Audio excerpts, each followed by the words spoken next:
They're like, really, it's just about how to get shit done. I think that's the title. Let's keep it simple.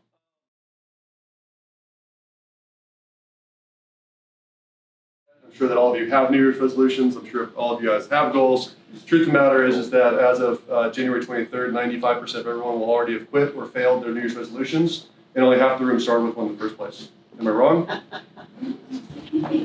That's the math. So at least you're in the right place. I haven't quit mine yet. I'm really clear about what mine are. Last year I did all 4 of mine. And so I want to kind of walk through that. So for some of you guys that don't know a little bit about me, I think the important thing to understand is that I screw up just as much and regularly as everybody else, right? So here's some feelings I've had in the past that I don't like, and that's why I constantly work on this. Number one is I'm doing a lot, but I feel like I get nothing done. Who feels that way every once in a while? Okay, cool. I hit my goals, and yet I hate my life. Who's felt that before? I'm dead serious about these. Like, those are some weird freaking feelings. Think about what I just said. I hit my goals, I still hate myself. There's some truth behind those things, and one of the things that Brynn and I spoke a lot about is we've always done time management classes and calendar classes and things like that about how to schedule. We've done goal classes about how to create goals. But what people rarely talk about is what's the emotion behind why people don't accomplish their goals, what's the emotion behind why people don't start things in the first place, why people don't recover fast enough and quit. And so the purpose of this class is really to walk through all of it, to understand and intertwine that, yes, logically we understand that we should have goals. There's even those of you guys that didn't create goals this year, you logically understand you should. Anyone disagree with that statement? Cool. So we understand that we should do it. So why don't we create them in the first place? Why have we quit or failed in the past? And what's going to prevent us from hitting our goals this year is all the emotional side. So that's what we're going to kind of walk through. So when I think about like some overarching themes that we need to kind of understand is being weaved between this, there's a class you guys can reference called The Wheel of Life. When I'm talking about this, I'm not just talking about your business goals or your money. I'm talking about all areas of your life. I'm talking about health, wealth, which is money, family, friends, spirituality, and then of course work as well. So there's lots of areas we could be working on, and then also to kind of help you narrow the focus, because part of the problem of why people don't accomplish their goals is they're trying to accomplish too much at one time. So I'm trying to help you simplify your mindset so you know that if anything's going to get done, it will for sure be what is most important. So that's going to be kind of an overarching theme. We're also be talking about, as we're going through this, I'll kind of go through the logic and reason behind things. Brynn will be talking about more of the emotion and the questions that you should be asking yourself as you go through it. I find that, and Brynn's actually one to point this out to me, I find that people jump on the bandwagon with, oh, that's a cool idea, I'll start tomorrow. Raise your hand if you've ever agreed to, like your friend signed up for a 5K, and they're like, you should do it with me. And then you're like, sure, I'm in. And then you like quit. Like a week later, like that shit sucks. Like I don't want, like who's ever done something like that, right? They agreed to something because their friend said, this sounds like a great idea. How about sober January, right? Like I'm not going to drink this month. Oh yeah, I'll do it too. And then you find out how quick your friends fall off when they had a bad day. Anyone else have that guilty? Did you have it this January, by the way? Did you have it this January, by the way? Yes, I did. Did you fail, or are you still doing it? I failed. I went to New Orleans. I'm just saying. It's a section in the class. Choose wisely. That's good. Well, you recovered quickly. That's good. But you have to start over 30 days all over again, right? No, I didn't say 30 days. I said January. Just going to help you out here. So this is why we have to talk about this, because whether or not you're participating and raising your hand and nodding at me, or you're just kind of being quiet, I'm right. This is everything I've said so far for sure is right. Can we at least agree with that idea emotionally? Okay, cool. So that's where I want to start. And so I think that I'm going to tell you a story to start with. If one or some of you guys did not watch our intro videos, I told a story about a coaching student I've got that's a local friend of mine. I will not name her name, absolutely not. But I think this really paints a picture of why this is so timely, okay? So this lady is an awesome peer of yours. She's an awesome realtor, amazing energy. She crushed her goals last year. She has bigger, better goals this year. And yet she showed up at my office crying on like the 10th of January. Like we're not even into January yet. The 10th is pretty damn early, right? And she's in my office and she's crying. I'm trying to understand like what's going on. And her story was what we've all felt before, which is, listen, I'm working on this, I'm trying this out, and I just don't feel like I'm getting any traction. I feel like I've already screwed up my goals for the year already, and it's just the 10th of January, right? I'm sitting here scratching my head. I'm like, dude, there's a lot of time left in the game, right? There's a whole lot of days left in in 2020.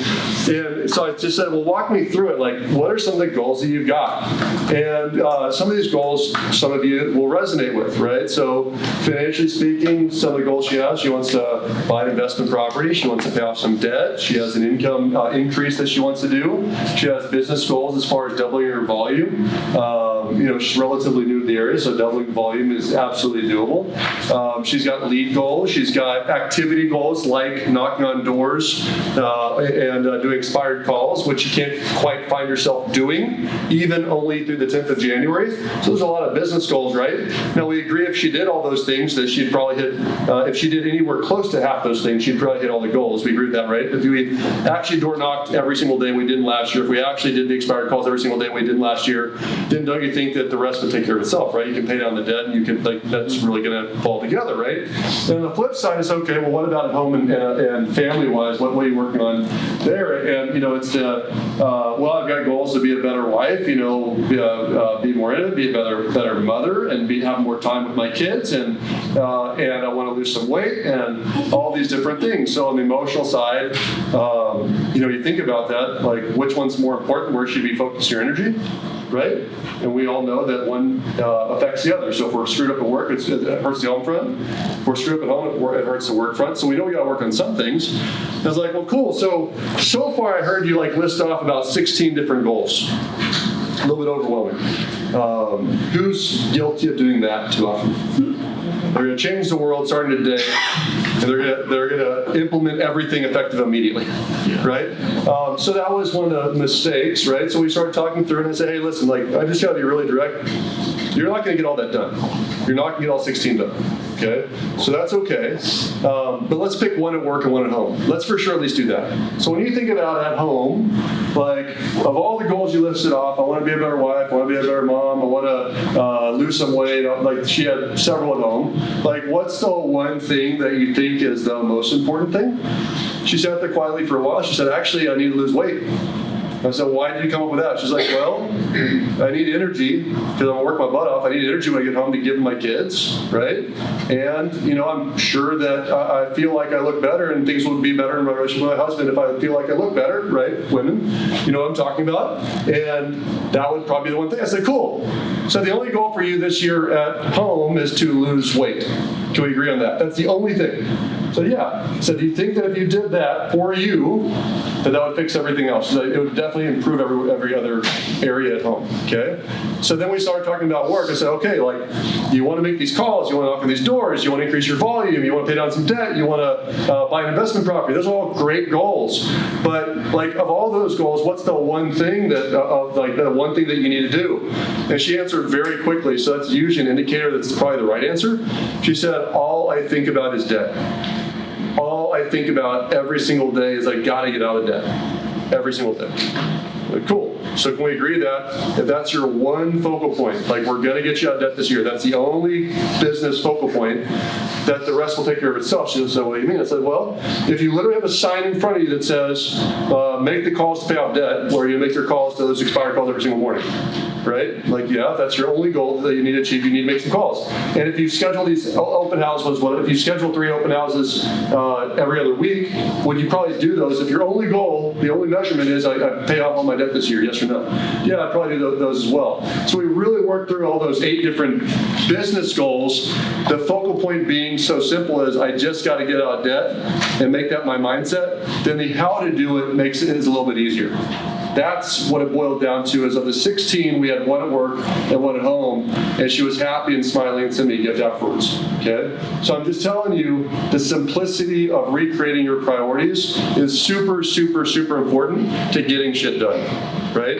It goes back to the heart of the matter of what are you working for this year? What is really most important to you this year?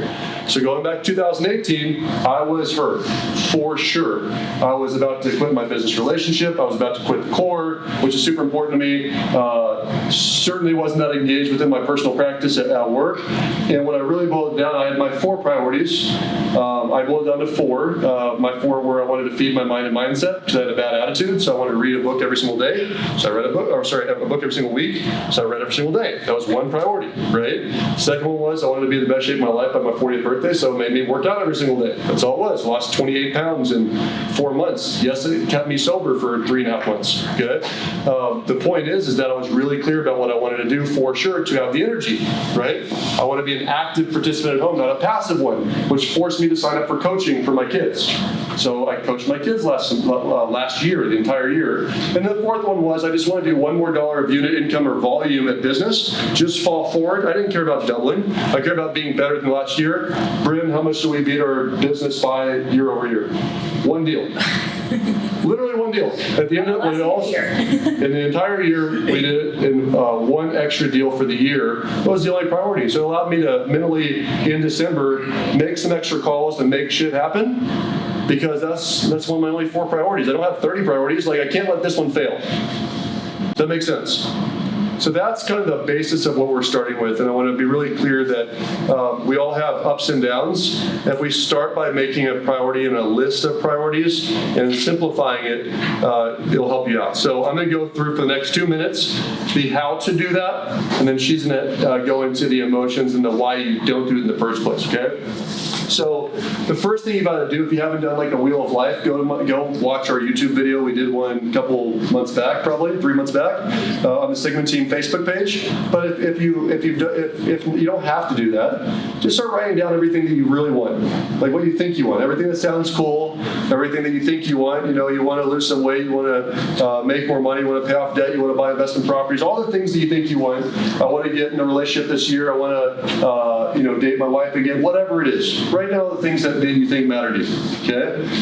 That's the first step. Okay? One thing I want to add too on that is, I don't know about you, but I feel like there are times in my day where those thoughts are just rapid fire. Like for me in the mornings when I'm getting ready, that's when all of these ideas are coming to me. So it's really important that I have a place wherever I am getting ready, wherever my get it ready spot is, that I have something to write those down at. So try to pay attention to those times where you are like, man, I am on fire today and I can do anything that I want to do. Capitalize on those and start writing them down during that time. Cool.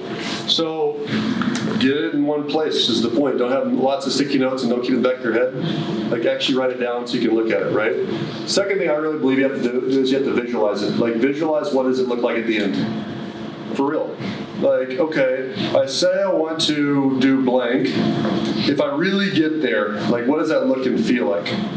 Okay? The reason why goes into the third piece is you've got to ask yourself the question of, is it worth it? Right? Like, what am I actually going to have to do to get there? Right? Which goes down to the last step, which is you've got to create the steps in between from here to there. How are you going to get there? What would it be required? And multiply it by 5 to 10. Depending on the, so a lot of people have read the 10X by this point, the 10X rule by Grant Cardone.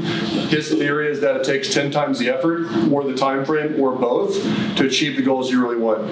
So if you really think that you're going to double your business by making 10 extra calls a day, you better make 5 to 10 times that, 50 to 100 calls a day to double your business in the time frame you want, or be willing to wait 3 or 4 years instead of doing it in 1 year.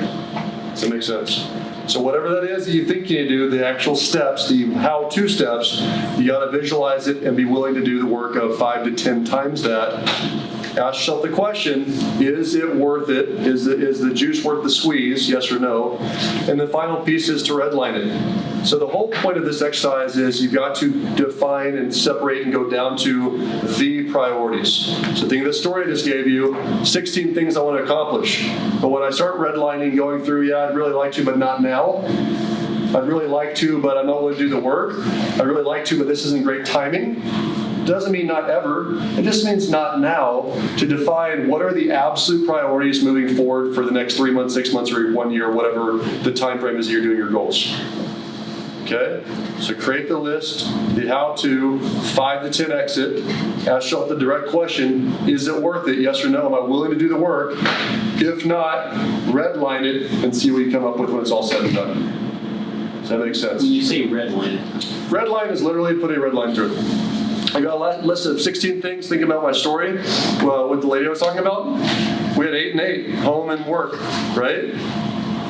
Get rid of it, get rid of it, get rid of it, get rid of it. What's the one thing? I gotta get out of that. Period, end of story. What's the one thing? I gotta feel better about myself and have some energy. I gotta lose weight, end of story. So everything else was redlined is the point.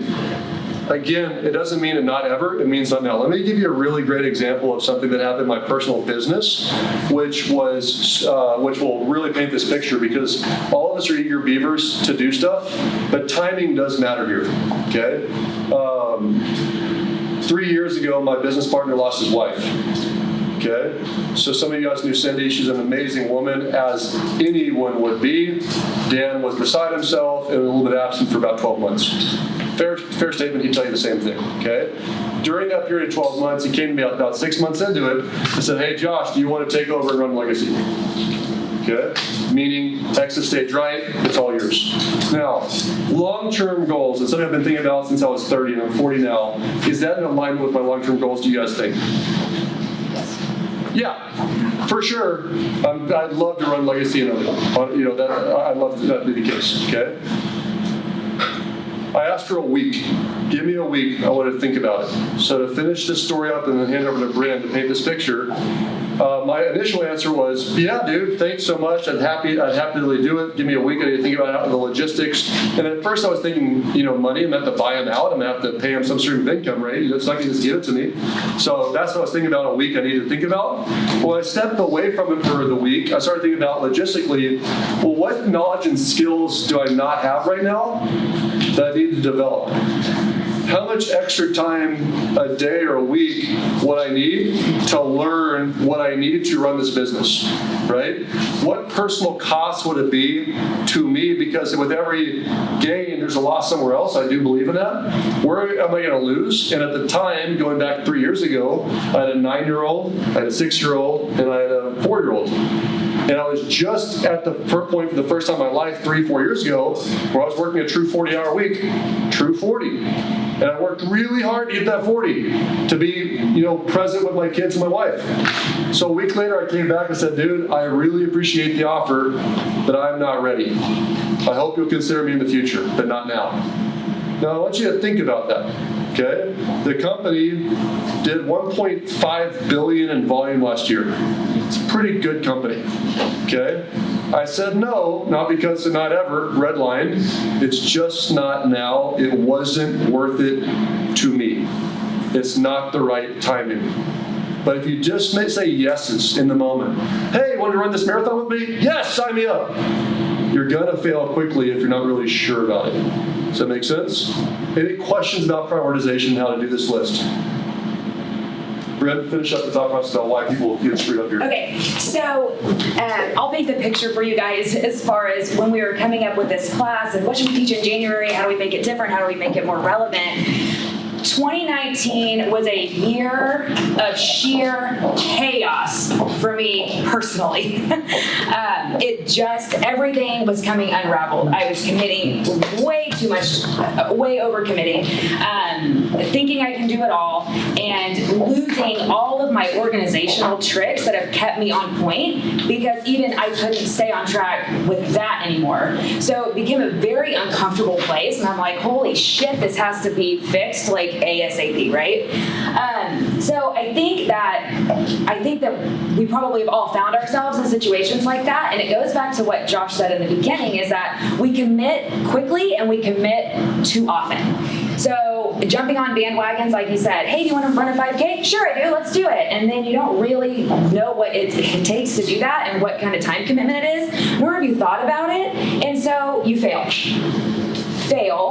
but to something you never really committed to, emotionally attached to what that meant to sign up for the 5K and complete it. But already you've told yourself, you didn't do it, right? So you start adding up all of these little ticks of stuff that you just can't do, and then it messes with your psyche and it continues to get worse. So thinking through how much time and energy needs to be put into the one or two things.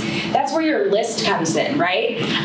Making these lists about what is it that you want and flushing them out really, really, really well, because there are a lot of things that we want to do, but there's only a few things that we can really dive into wholeheartedly or that we are emotionally connected to of why it's important. Because if you haven't done it before, or you've attempted before and failed or not completed it, there's a reason. There is a reason for it. And so really diving through what is the reason that didn't work. And a lot of it comes down to maybe it's an education thing, maybe we don't know enough about how to accomplish that one particular thing, and we'll go through that. But the other thing is understanding that to accomplish some of these great things, we're talking about breaking habits. So as an example, the two things, my two words, or the two areas that I needed the most help in is calendar control and energy. Energy and calendar control. So I knew that if I could get my calendar under control, then that would be a great start to me having more energy. But that wasn't enough, right? It's not enough. The energy is going to come from being healthier, moving my body more consistently, and doing things that are going to help internally to give me the external energy that I need. The first step I did was go through and say, okay, here's my calendar control. Here's when I'm going to have meetings. Here's when I'm not going to have meetings. Here's what I'm going to commit to. Here's what I'm not going to commit to, and got it really organized. The habit is to say yes to everything. So someone wants to have a meeting? Sure, yes, the answer is yes. On a day that I have already specified is I'm not having meetings. So it's with good intention, however, the habit has to be broken. And so that's a piece that I don't think we examine enough, is that we are truly having to break habits, which, as we know, is very difficult. And so then you compound that by picking 16 goals and 16 habits to break at once, and you see how the spiral effect starts to happen, okay? So the first step is understand that you're breaking a habit. Then, and picking very, very wisely as far as what is it that can dovetail them together. So as far as the energy and the calendaring, so exercise, building in time on the calendar, so they kind of intertwine, right? So here's some questions I want you to think through as you're going through your list. So how long have you been wanting to make this change? How long has this been sitting on your shoulder, tapping you, and driving you absolutely crazy that it's still on your list? What has kept you from making the change for all these years? Being really clear about that, because I think another misperception that we have is that that thing is going to go away.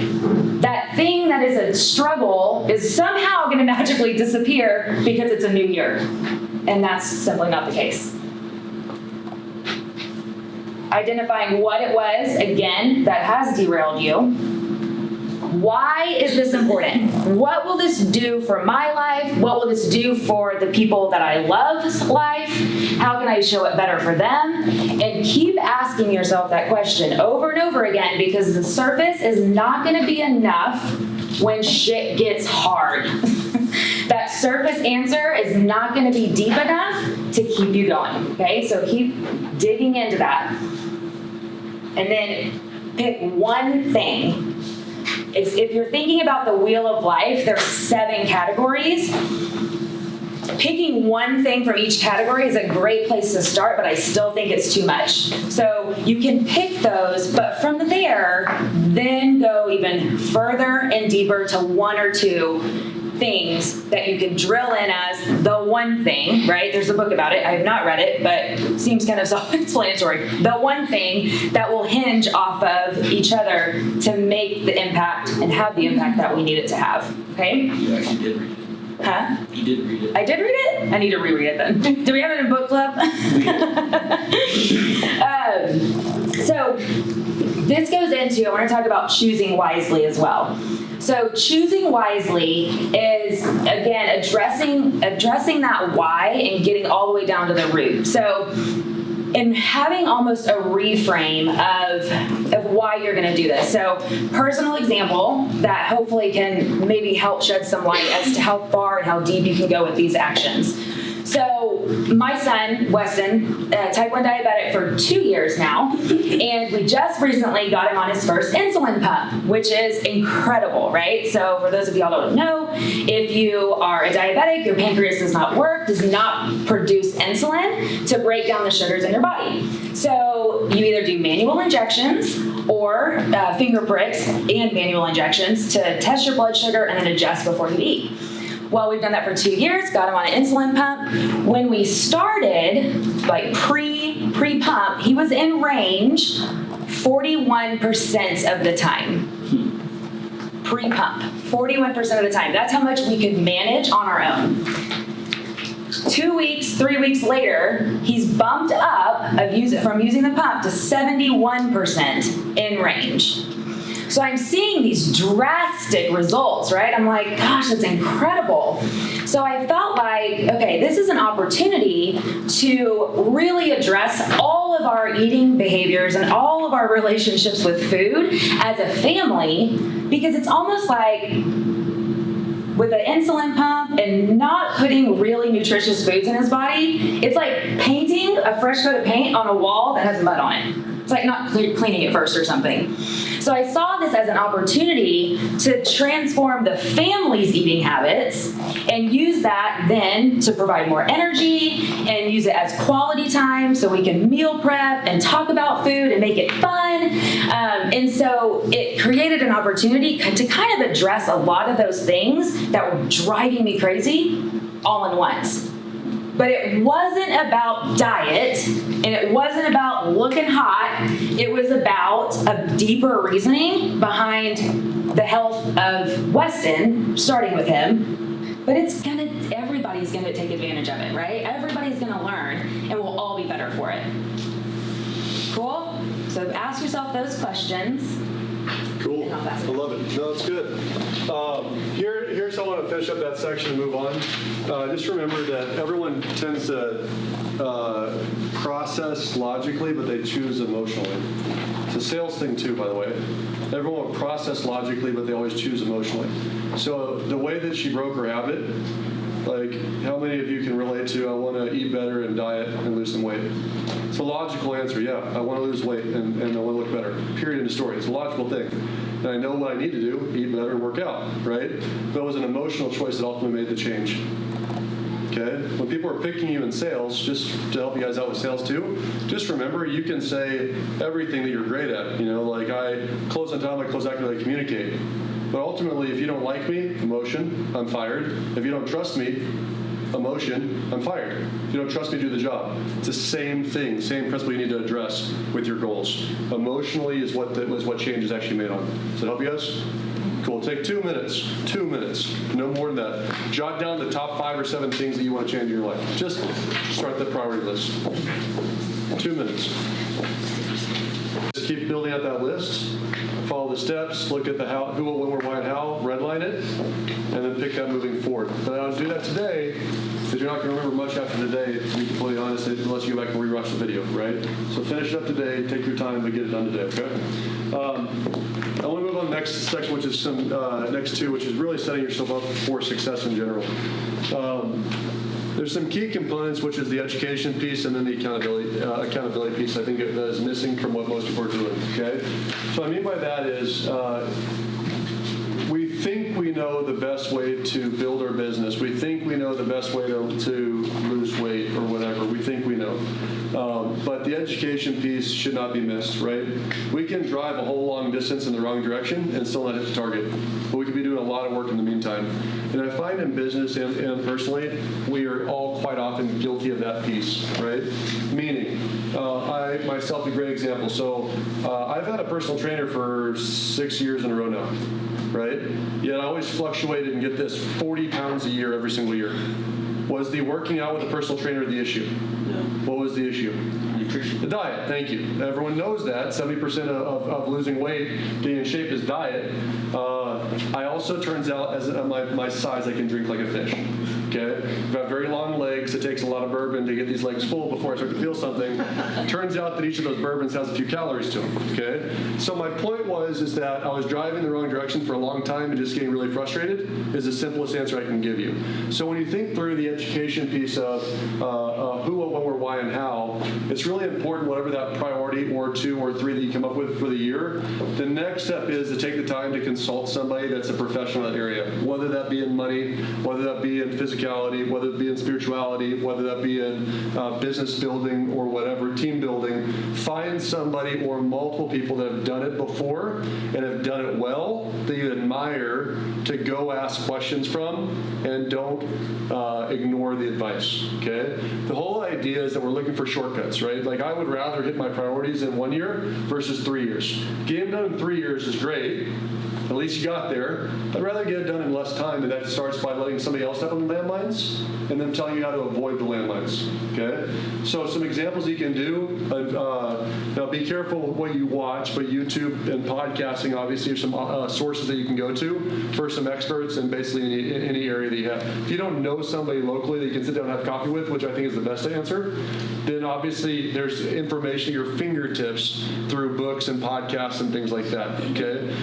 So start there is my point, and get lots of that information. You have to trust the source, but you got to verify the source too.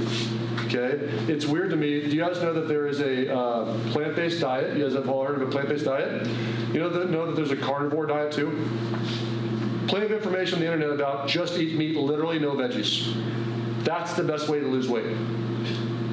Okay, it's a little different than what I heard on the plant-based expert that said, trust me, there should be more green on your plate than anything else. That's the way to be the healthiest. So which one is it? Trust but verify. Make sure you understand that there's a lot of misinformation on the internet as well, is my point. Okay? Past that, you have to create accountability partnerships. I just believe in it. There's a lot of people going back to why we don't have goals, why we don't create New Year's resolutions, but it's the fear of telling somebody about it. Like, a lot of you have an emotional issue of fear of letting somebody down, which could be yourself included, but the fear of follow through, fear of success, fear of letting people down, which we'll get to in a second and a little bit later. There's a reason why you don't do it in the first place, but we know, statistically speaking, that you're more likely to achieve your goals if you say it a lot, tell a lot of people about it, write it down, and have an accountability partner. I guarantee you that every business coach in the world can't be wrong. All of them can't be wrong, because they would all agree. You got to say it a lot, write it down a lot, and tell a lot of people about it, and then have an accountability partner. That is the fastest way to achieving your goals. So get over your emotional issue about why you don't tell people. That's a you issue. You need to process through it. It's something that your daddy or mommy did or didn't say to you years ago. That's the issue, okay? So get over it, move forward. It's the fastest way to the finish line. But looking for those accountability partnerships. I also am wary about who I ask to be an accountability partner, because obviously who is the most likely person to ask for accountability from? Who's somebody you trust the most? Spouse. Your spouse. Okay. They are, at least the men are. Men are trained to always say you look hot, just for the record. That's just the truth. How do I look in this, honey? You look hot. What do you think about this dress? You look hot. I wouldn't change for the 5th time. You look great, okay? So my point is that just because they're a close friend, family member, or spouse, doesn't mean that they're the right person to pick as an accountability partner. I believe you need to have somebody that is super direct, super aggressive, and will tell you what you don't want to hear. If you don't have that person accountability partner, they're not the right one. Okay? One of mine is a close personal friend of mine at this point. The guy's name is Will Duke. Will Duke is Avery Duke's husband. Avery's on my team. I knew Will Duke for 3-4 years before I even met Avery. Okay? He is super direct, kind of an asshole at times, but when I reevaluate what I felt was a stick in the ribs, I almost always find his words to be true. Meaning that when I really do a self-evaluation, he said, no, Josh, you're the problem. No, Josh, you made the mistake. No, Josh, you were a bad leader or you were a bad spouse. And even as mad as I get at sometimes to those responses, when I reevaluate it in a couple hours later, he's almost always right in my opinion. Okay, so that's what I mean by having a great accountability partner. You gotta have somebody like that in your corner that's going to tell you when to change your attitude and your behaviors. Okay. What three things again? Direct. Super direct, willing to say what's on their mind. I would say walk Aggressive. the walk too. What's that? I would Oh, say yeah. somebody that's walked the walk. Be careful. Don't pick somebody that's got 3 divorces to be your love accountability partner. Just don't. And I think too, a lot of times we go into thinking that this has to be something we spend money on, and this is where I've had to get out of my own way because I used it as an excuse way too often. If it was nutrition, well, it's too expensive to hire a nutritionist or someone to do my meal prep or to teach me. If it's a fitness thing, I can't afford a personal trainer, whatever it is. And getting out of my own way and finding the people among me that I work with on a regular basis that I have something that maybe I'm really good at that could really help them too, and offering barters. It's literally like my most favorite thing on planet Earth is to barter with somebody. And so when I went into the new year, the first thing I did was connect with someone who, in my opinion, knows a lot about the body and how different foods affect it and working out and all those things, just super well-rounded. And I see follow through on this stuff all the time. Like I witness it and offered, hey, if you will teach me food and nutrition, I can help you with marketing. What is that? How does that sound? Oh my gosh, I would love, and then it's fun. I love it. I know, yeah. So looking past, and sometimes just asking people, what is it? I don't know what I can do. I don't know what you need, Oh, but I'm so tell happy me. you just said that. So trust me, you're all perfect. Okay, you don't need to be a better spouse. You don't need to be a better father or mother. You're a great employee. I promise. Thank you, I appreciate that. You are. Here's the truth, though. Ask people that care enough about you to tell you where you can improve. So I'm working my own priorities right now, right? So I already told you what I had last year, and I hit them. But this year, I'm trying to make sure that the priorities I pick, since I'm going to hit them, are the right ones. So one thing I did is I literally went down to all 3 of my kids, and I asked all 3 of my kids, what are 3 things I can do to be a better dad? Tell them, trust me, puking came later. Okay? I was like, oh, this is a great idea. I've got a 7-year-old, a 9-year-old, and a 12-year-old now. I'm a pretty good dad. Last year I coached everybody. What can I do better? So the first answer they all gave me was what? More time. No? You're a great dad. Oh, All of them okay. said that. Why? Gotcha. Because your kids and your spouse don't want to be Because they love mean to you. you. They love you, right? So I said, no, I appreciate that, and I'm really working hard at it, but I'm sure you can be selfish for just a second and think of, what can I do for you to be a better dad to you? Pick anything. And I said no to them individually, so it wasn't this rush thing at a table.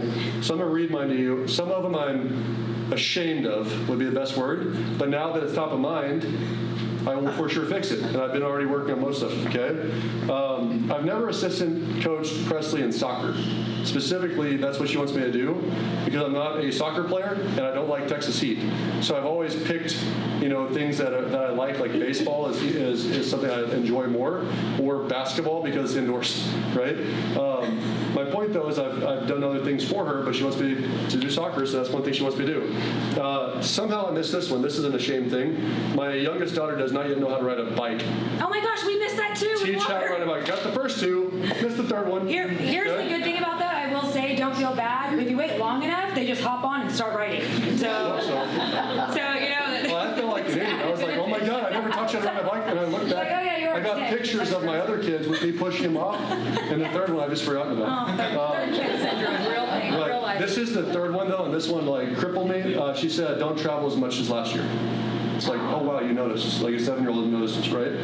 Mason wants to be an assistant coach again. Wants me to take him to the personal trainer that I've been going to.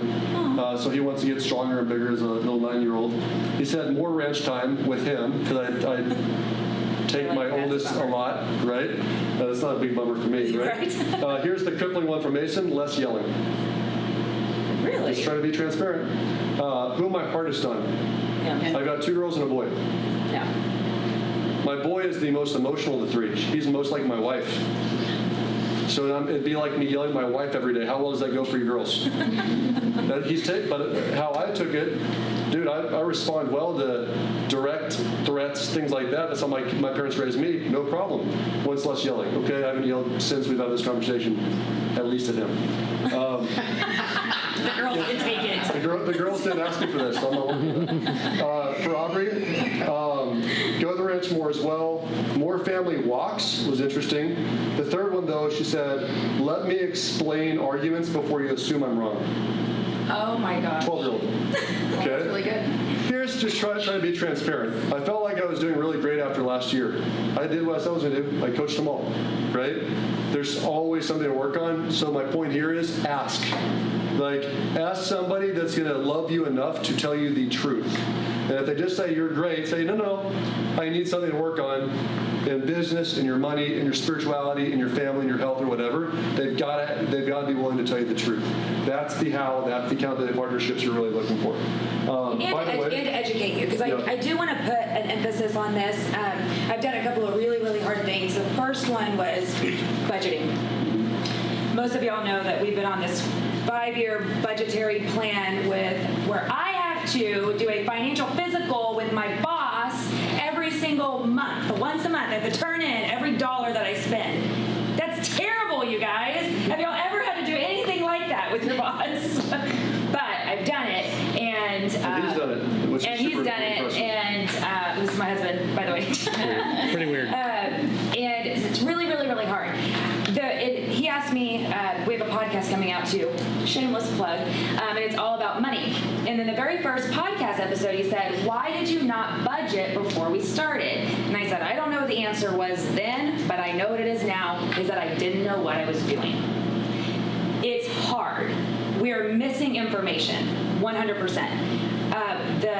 The meal prepping and the meal planning that I was educated on by the person that I chose to be an accountability partner, it's hard. It takes me 5 hours collectively, not even me, collectively as a family, 5 hours on a Sunday to meal prep all this shit. We're on week 3 and it is like, oh my gosh, I'm already scared of like what happens when I just don't have the energy to do this, but that's okay, 1 week at a time, right?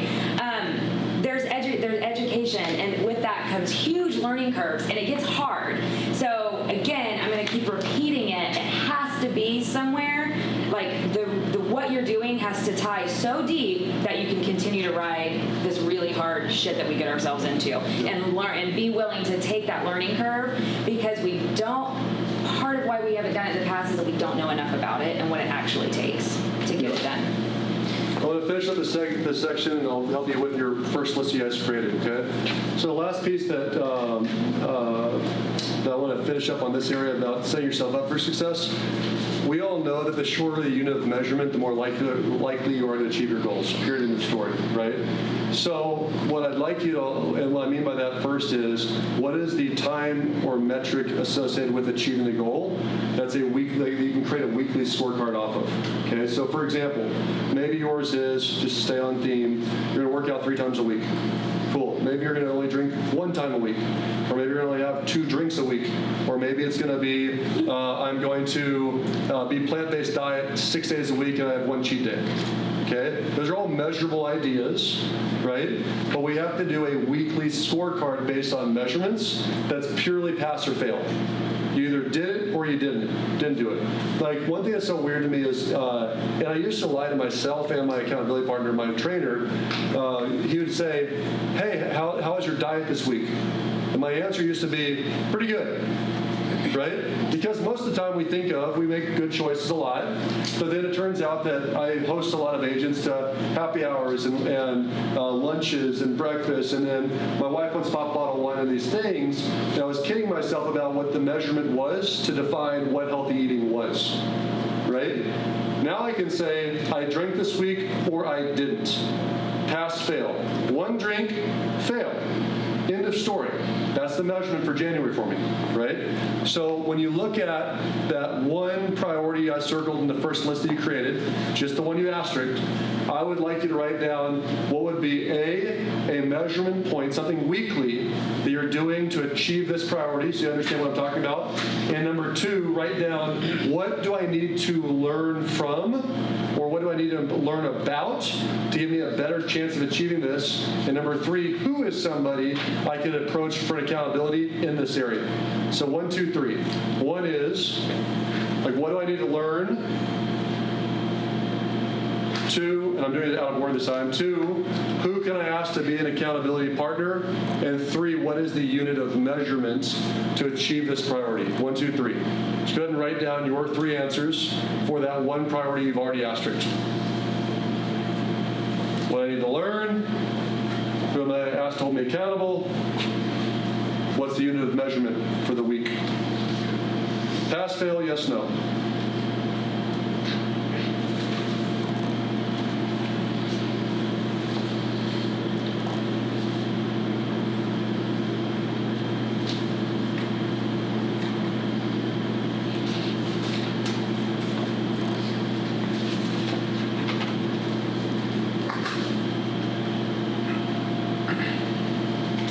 Seconds.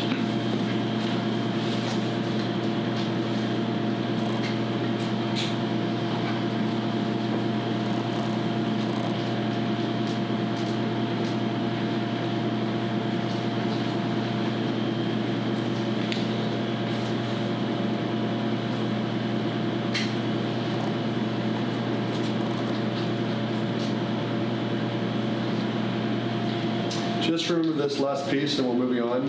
The reason why you got to do that scorecard is you got to have a celebration point, right? A weekly celebration point is an example. Like, did you do well this week? Yes or no. The key is, the second piece I always talk about is your recovery rate. Now you have to recover on the week, the next week, right? Or the next day, depending on when you set your celebration, your measurements by, right? Like if you're supposed to work out 5 days a week, you did or you didn't today? Yes or no? So recover quickly. Better be on point tomorrow. You can't have back-to-back-to-back failures on your scorecard if you really expect to hit your goals, right? So the recovery rate is quickened when you're looking at this on a weekly or a shorter term basis based on your scorecard. But you also have the celebration point, right? Like, going back to the girl's story I said at the very beginning, okay? This is the logic piece of why scorecarding matters and measurement matters. So she's down herself, mind you, it's the 10th of January, and she's saying, I feel like I'm failing at everything. I was like, cool, why do you say that? She's like, well, I'm supposed to be closing 5 deals a month, and I'm only closing 3 deals a month in January. I said, oh, that's awesome. Out of curiosity, how many closed last January? 1. So let me get this straight. So you're pissed off for having a 300% increase in your business year over year in January. Like if we did a 300% increase in your business every single month, you'll crush your goals, right? But it was the lack of the focus on the measurement of what really mattered that was why she was not feeling good emotionally. So now you have these celebration points of, high five, made another week of no drinking. High five, I made all my calls this week. High five, I landed 2 listings this month. Like I said, high five, I did 6 out of 8 days in the weekend. I did an open house. High five, I won. Because the results don't always fall in the week or the measurement time frame that you set forward. God knows, in the weight thing, you don't lose weight fast enough ever. You bust your ass for half a pound. So that's discouraging. But if you won, you're winning. Winning is never discouraging. Does that make sense? Now you're focused on the effort, you're not focused on the result. The results will come. Make sense? Cool. Brynn, take us to the next step of organization and preparation. Oh, my favorite part. Okay, so wait, how do we miss a whole slide? I don't like the words of this. Okay. All right, so I want to point out how much we have done and talked about before we have even taken action on what we're setting out to do. So take note of that. There is a lot of prep work that goes into actually getting shit done in the right order and in the right way. So make sure you take note of that. I am a firm believer that you must organize and clear your spaces to be able to be really effective in anything that you do. So one thing that I learned a long time ago is any place you enter into your house, if you go through your garage to get into your house every time you get home, your garage must be a clear and organized space, because otherwise you are entering into chaos and before you even step foot in the door. If you go through the front door, make sure it's a nice, pleasant place to enter, okay? So clear and organized. Let's see, what do I want to go next? Using your calendar to understand what your priorities are. I will say it till we're blue in the face. Josh will say it till he's blue in the face. Calendaring is key. Whatever calendaring system works for you, put it on your phone, write it down. Everything that's for you must go on your calendar. You need to be able to see at the blink of an eye exactly what your lineup for the week is. And you need to look at it multiple times. I look at it before I go to bed because it tells me what I need to be mentally prepared for in the morning. I need to know what I want to wear, how do I need to be presented. And if I wake up not knowing those things, I automatically feel like I'm a step behind the finish line before it's even started. I absolutely hate working out. I hate it. I don't even know if what I'm doing can be considered working out, but my accountability partner says that it is, so I'm going with it. Bite-sized pieces. Get on the treadmill. You guys, I get on my treadmill in my pajamas, and my shoes have to be outside of my bed so I can just put them on and get onto the tread. It's like 2 steps. I can't get derailed with that close of a variance, right? So prepare for what you need to happen. I know that one of my triggers is the living room or the kitchen, that whole area not being buttoned up nice and tight before I go to bed. I cannot wake up to a mess. I blame my mother, who's right there. Okay. It makes those around me a little crazy at times, but I need to wake up ready to go. And if there's dishes in the sink and there's all this clutter, I can't see clearly. So make sure your spaces are really prepped and organized. Some other huge hot buttons for me personally is my work bag. The bag that I carry all week long has my computer, my purse, everything. It tends to get cluttered every single day. At the very end of the day, when I get home and I change and I'm ready, before I relax, I pull everything out that's not supposed to be there, put it all away, so it's ready to go. And it's repackaged for the next day, sitting by the door, okay? Your car. Make sure your car is free of junk and things and trash, because it's where, so y'all are realtors. Most of y'all are realtors or salespeople. You're in your car quite a bit. So you want your car and your surroundings to be a reflection of badassery, right? You are on point, you're ready to rock. It is a word. I feel like it's a word, badassery. I'm going to go through and talk a little bit about the calendar as well. Actually, hang on, I've got a few more examples, sorry.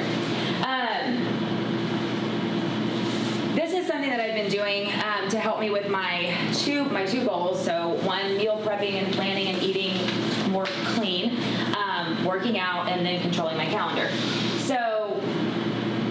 So after we meal prep, I literally have a whiteboard that shows everything that we've meal prepped. So I can't even derail there. It's here's what your snacks are. Don't be weird. You did all this work and they're all right there, but I will start looking in other directions. So I have a whiteboard showing me what we have. Here's the list of snacks. Here's the list of dinners. Basically foolproof, right? Which is why I say it's hard. It's taking a lot of work to create this habit, because I'm in habit breaking mode right now. We're not there yet. We're getting closer. If you're trying to do more prospecting, trying to grow your business, prepare your prospecting lists ahead of time, way ahead of time, that you can rotate through, right? Week 1, week 2, week 3, they're all ready to go. You can add in names as necessary, reprint for the week, and the guesswork is gone. Anytime we have to stop and think, you're preparing yourself for a derail, is basically what happens. Reviewing your calendar. One thing that's important when you are reviewing your calendar is addressing pinch points. When you start seeing that you're back to back and you don't have any time for returning calls, returning texts, or driving to the next appointment, and you don't address it, you're already setting yourself up for failure. So make sure that you're watching your calendar and making those adjustments needed ahead of time. One, you'll be more professional and you'll get more shit done, okay? If you're trying to fix your money and trying to budget and save, make a list of all the things that are potential derails. So in your car, a little sticky note, Starbucks is a derail, stopping at Walgreens is a derail, fast food is a derail. Keep them top of mind so that way it's like, you have the rubber band and like can snap it whenever you're trying to break a habit. Keep it front of mind so that way you can avoid those things. So those are, as far as like being prepared, being organized, those are the best tips that I have anyway. I love it. For the tactical people in here, going back to the calendar's reflection of your priorities, here's one thing I would make sure that if you've got a calendar already, like throw half of it away today after this conversation. It should not be in your calendar if you don't plan to follow through. So if you've got a recurring event in your calendar that you skip half the time, why the hell is it on your calendar? Be honest with yourself. Like, fix your shit or take it off and say, I'm really okay being this way forever. It's also very freeing to get rid of those things that you just see over and over again that never happen. It's like a reason why you feel like you're failing all the time because those do compound negatively against you. I've missed my power hour 3 times this week already. Well, why the hell is the power hour on your phone on your calendar in the first place? Because in a logical state of mind, you realize that's required for you to grow your business. Okay? So now you have to make the decision, I'm actually going to follow my calendar moving forward, or I'm lying to myself, I don't really want to grow my business. I'm okay being in debt forever. That's what you've got to associate it with. That's being honest with yourself, okay? Now, I can, with integrity, say what's on my calendar gets done 100% of the time eventually. Because here's the second tactic. I am not allowed to delete anything. I can only move it, okay? So I'll say I'm on task 95% of the time. True story? Yeah, you do great. I'm on task 95% of the time. But if it says write your letters, write your thank you cards, that might move a day or 2 or 3 or 4, or even a week sometimes because other priorities are more important. But it doesn't mean that those letters don't get done. Okay? Everyone that sent me a referral in the room, have you all gotten a handwritten thank you from me at some point? Yes. Why? Because that's important. It will get done. I'm not allowed to just forget it for this month. Does that make sense? So if it's on the calendar, get it done. Move it. Don't get rid of it. Get yours done first. Whatever your top 2 or 3 priorities are for the year, 2 to 4 max, just make sure it gets done first thing in the day. Because you've got the most energy first thing in the day. Just remember, doctors do surgery at 5 a.m. There's a reason. They are fresh, they're not interrupted, they're not all screwed up, they got a good night's sleep. Get whatever it is that's your main priorities done before everything else gets done, okay? Use alarms to keep yourself on track, okay? This day and age with your smartwatches, iPhones, you can trigger an alarm through a vibration or an actual sound of the things that are most important to you, okay? So actually set those things that are most important to you as a physical reminder through a vibration or a sound. Okay, super important to do that. And you want to do those alarms early enough in the day that if you forgot you're behind schedule, I still got to do this one thing I said I was going to do. So I'm going to put this other stuff to the wayside. Let me get that done because that's why it's alarmed. Can you alarm everything? No. It's not all going to get done that way, or you will feel badly about yourself. That's what we're trying to avoid. We're trying to say that optimistic, positive reinforcement moving forward because there's a reward to just finishing out your week, having done everything you set out to do, regardless of the results. Is there truth to that? When you finish, I wanted to start this week, crap. I got to get out my Christmas cards. I got to go ahead and get shopping for Christmas dinner. I got to finish shopping for my kids for their presents. I've got to do A, B, C, D, and E. And on Friday, it's actually all done. How do you feel? Great. So that's that positive reinforcement you want week after week after week with everything that you do, that is a priority for you. Does that make sense? That's what we're looking for. Setting catch-up time is important. right? That means drive time on your calendar, it's important. I don't need 30 minutes to drive from here to Starbucks. It's a block away. But there's a drive time on both sides of my Starbucks appointment today. There's drive time going to Paisanos for lunch today. I'm literally going to Paisanos, which I can walk to. But there's 30 minutes of drive time. Why would I have that in there? Catch. My phone is vibrating in my pocket for all the missed calls, texts, and emails I've gotten since I've been standing here. Right? I'm not looking at them, but before I go to lunch, now I've got 30 minutes of separation to reprioritize those calls or those callbacks or those texts to make sure that gets done too. Because one of those feelings is a big emotional issue for all you eyes in the room is fear of letting people down. Fear of follow through. Those are some fears that you have. That's why you prioritize their shit over yours. And he's talking about disc profiling for those of y'all. I on the disc profiling. Yeah, you're a people person. So you would literally rather sit there until 6 o'clock at night taking care of everybody else's garbage than take care of what you said was the most important thing for you today. Does that make sense? So that's why the catch-up time is super important. And then the last piece of the calendar is compartmentalize. You've got to learn to compartmentalize. Whatever you're working on, that's the only thing. And the best way to do this, guys, is to create theme days. Like a lot of you guys, raise your hand if you actually have a power hour on your calendar every day or every couple of days currently. Raise your hand. Okay, cool. Do you have a power hour every single day? How long is that power hour? 2 hours. 2 hours, cool. So what's 2 times 5? I'm going to give you some advice. If you just made one day your power hour a day, you'd be more effective. The whole day, from sun up to sundown. Here's why. If you miss that day, what does that do to your business? Kind of a big deal. I missed the day. I missed the entire week's worth of prospecting. Is that a little deal or a big deal? Big. Cool. Hey, I missed one of my 5 power hours this week. How do you feel it is? Little deal.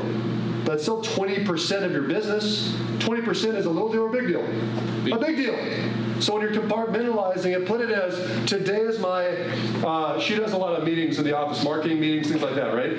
So Mondays is Brynn's meeting day, right? Yours might be, my Monday for the most part is my power hour day. Thursdays for me is my coaching day. Creating those days that you're going to do your in-office stuff versus out-office stuff versus your meeting with client stuff, creating those days, or at least half the day, you'll be far more effective. When you're going back to back to back to back with a client, with clients, you're more on task, you're more on point, and the win from 2 appointments ago carries the day, right? You sign that one buyer rep or that one listing appointment in the morning, you've got 3 more meetings. Do you think you're going to get more of those signatures over the course of the day? Yes, because you got the win, and that confidence carries. Does that make sense? That's it for calendar. Does anyone have questions about calendar? Yep. This is really important. I think we should talk about this, is knowing your pace and your limits. Yep. I won't beat this to death, but my pace is not the same as his. And for a long time, I tried to make it the same as his. And I was doing my best to keep up, and burning out hardcore. So I finally had to just be very honest with myself and honest with him too, because there's a piece of it that's like, I want to make you proud, and I know this is how you operate. I know this is how you are most effective and most efficient, but you also have things in place that I don't necessarily have at this point. And I stress her the hell out. Yeah, and so just being really honest and saying, look, I can't have 10 appointments a day. Like, I have to check texts, I have to fulfill promises that, I've made to people. And so knowing what your pace is, knowing when you work best, and knowing what boundaries you need to put in place. I'm a work in progress. I have been working with them for, this is our 10th year, and this is the first month that I've put like these crazy boundaries around my calendar. And so knowing when you're going to be most effective is huge as well. I know that the morning time, I'm buzzed. Like, let's do this. That's where my energy is. That's where all my great ideas come from. So I have to capitalize, because I know that about 2 o'clock, I need to be doing stuff that is not so high energy, right? That still has to get done. And so make your calendar reflect those things. And it's okay. I think that's the other piece, is that it's okay. So. Yeah, the book Game Changers actually talks about it. So in Game Changers, it talks about how there's lions, for example. Lions are people that they wake up at the butt-ass crack of dawn at 5 a.m. They usually work out and get more done by noon than everyone else that you know. Raise your hand if you're a lion. Okay, I am a lion. I'm up early and I will get a lot done by 2 o'clock, right? But there's also the night owls too, right? So the night owls, it's like a lion thinks the night owls are lazy. Why? Because they crawl out of bed at like 9 or 10. Truth of the matter is those night owls are the ones that are, when everyone else is going to sleep, they're still working till 12 o'clock, 1 o'clock at night, right? So thinking about how you're naturally wired with your own circadian rhythm and applying that as an overview on your calendar for those guys that can control your calendars because you work for yourselves in a lot of ways, take advantage of what she's saying when you're at your best and know what those limits are, right? Like, do not ask me to write a report at 5 o'clock at night. I'm not going to get it done. But I can get it done tomorrow morning, no problem. I'll do a lot of that, okay? Any questions about calendars? All right. We're going to finish up with the emotional side. One of the last pieces here is going back to why people don't do things, why they quit, what burned them in the past that is why they don't do goals anymore, the self-talk that a lot of us have that I'm not even going to try because I know I'm going to fail, right? I know a lot of you guys have that. That's all emotional side, which is weird coming from a guy that's not very emotional, but I am emotional, okay? But I'm not very emotional. So you have some I in you. I've got some I in me. My D overrides, but my I is certainly there. So the real question that you've got to address in the last piece of the puzzle is what is keeping you from following through or doing goals in the first place? So the real question is, what are you afraid of? And I want you to write it down, what you think it is. I'm going to give some basic ones that a lot of people say, but I want you to think of it as I'm putting words in your mouth. So I want you to think about why, for those of you in the room that didn't do a New Year's resolution, there's an emotional reason why. For those of you guys that started a goal already and already screwed up, it's only the 21st. Shoot. Those of you guys that have already failed at your New Year's resolution, why that happened. Here's the basic ones I hear a lot. People have a fear of success. That's the truth. Most people, if they make more than their parents, they consider themselves wildly successful. If their parents made $30,000 and they make $31,000, they are literally wildly successful, right? So when I say your definition of success, it's your definition of success. Some people have that "I don't deserve it," right? Is something that comes up. Another fear is fear of failure. The way that they beat themselves up when they make a goal and fail is worse than having a goal altogether or not having one to even chase. It's better to not have a goal than it is to fail, right? Number 3, letting people down. Letting people down is also letting themselves down. It's a big fear for people. My wife falls into this category for sure. I'm pretty sure I've nailed it that she has a fear of letting me down. So she's not going to tell me something because she's afraid of failing to follow it through. So it's better for her not to promise anything to me and her to surprise me with a win than to say, hey, this is what I'm doing, help me with it or coach me on it, right? Because I shouldn't be coaching my spouse anyways. Number 4, fear of embarrassment, right? I've felt embarrassment by stating a goal out loud and not hitting it before. That's a real fear. Fear of embarrassment happens. And then the last one is that some people feel really silly about setting a goal that they failed already, and they think that they're going to fail again, so why even bother, right? So just write down what's a fear that you might have that might be when you look back at your life about why you have or haven't set goals, why you have or haven't followed through on those goals, or why you have or haven't gotten back on the wagon and tried again. What is it that's really holding you back emotionally? So those of you guys in the room that are rolling your eyes, like I did the first time I thought about this, you need to address it. It's a real powerful thing to understand. And while y'all are writing those down, I did have to kind of go through and think about, where's going to be the moment in time where I get derailed with all the things that I'm doing. So I came up with baseball season. Baseball season's a beast. It's wonderful and beautiful, and it's well worth it. The boys love it. It's a beast. And so we have to be really prepared for what that's going to look like when baseball season starts in a couple weeks. Weekends. I mean, just to be honest, weekends are tough, right? There's not the scheduling that goes along with the weekday. which is what this regiment of controlling the calendar and controlling the working out and the eating and all this, the weekend doesn't necessarily have that. Happy hours, we do a lot of happy hours for work. And so what are the things I'm going to put in place to, my own personal bumper pads is how I refer to it. I use this term a lot with our budgeting. It's like, what are the bumper pads that I need to make sure that I don't gutter ball, right? And then Fridays and weekends again. I guess weekends are a real issue. I put them like 3 times. But for you guys, it may be as soon as business picks up. Like a simple, like just being clear about as soon as it gets busier, right? We just came off of December and the holidays and it's kind of a lull into January. As soon as business picks up, this shit's gonna derail. Like just being honest, because I think if we can lay it on the table, now it's like I can see you, and I'm not gonna let it happen. And then to be honest, as soon as the luster wears off, like as soon as I just don't really love being on the treadmill, and as soon as like it just doesn't really seem to matter all that much anymore. Like, but again, just laying it out there and just staring it in the eye, right? Yeah, well, like the no drinking thing, for me, deciding up front when I am going to. My birthday, the rodeo. Yeah, that's a good idea. My friend's Build birthday's in in your- February. Like, there's like 3 times between now and the end of February I'm going to. For sure, I'm aware of it. That's not failing because I chose it up front.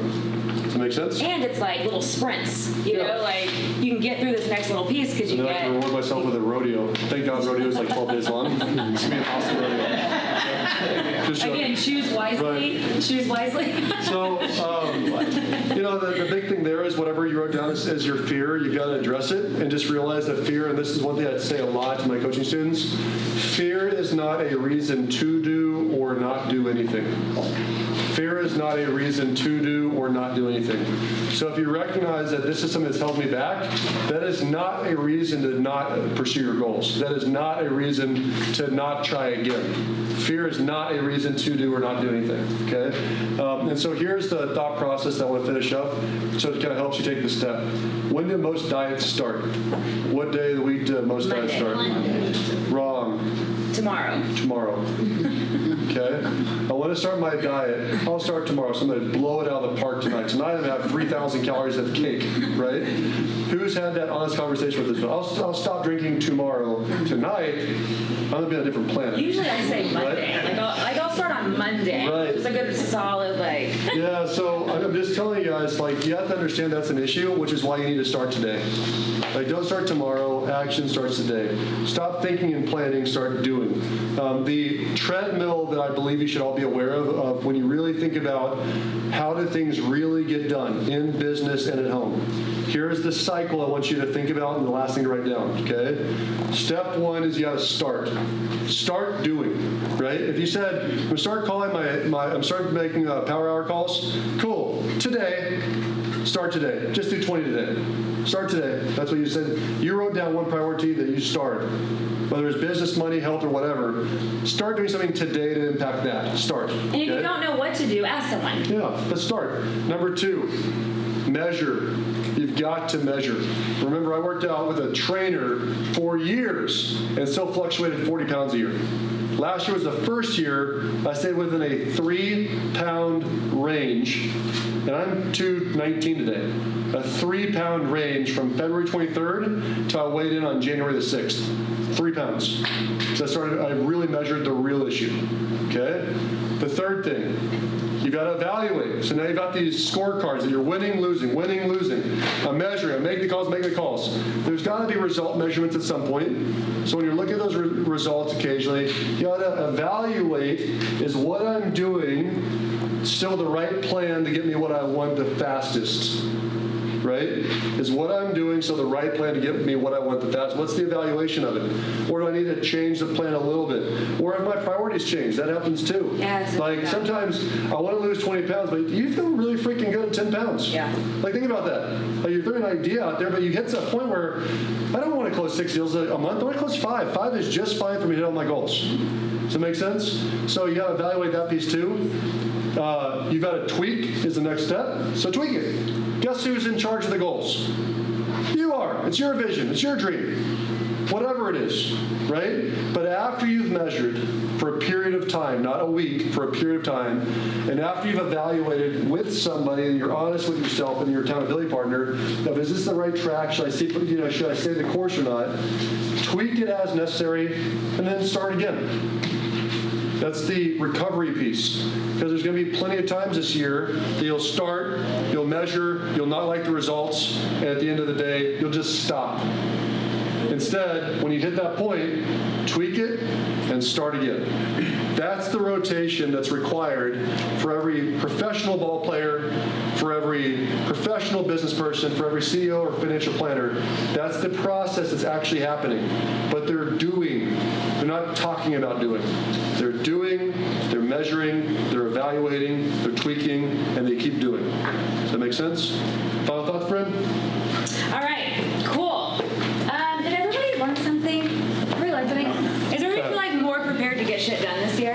Yeah. I felt like this was just an opportunity to be super transparent. So now I've said it to all of you. I have all these great people on Facebook Live to hold me accountable and keep my butt in check. We will be that person for you guys too. So keep it fun, keep it light. I will say I feel differently this year than I have in the past. So I don't know if it's connecting to the right reasons. Could be a part of it. I don't know if it's actually finding an accountability person that's keeping it fun and light. Maybe it's that we're involving the whole family. I don't know what it is, but I will say I've gone through years and years and years of just kind of being blah about it. It's also it's week 4, so that could be a piece of it too, right? So I appreciate that y'all are here.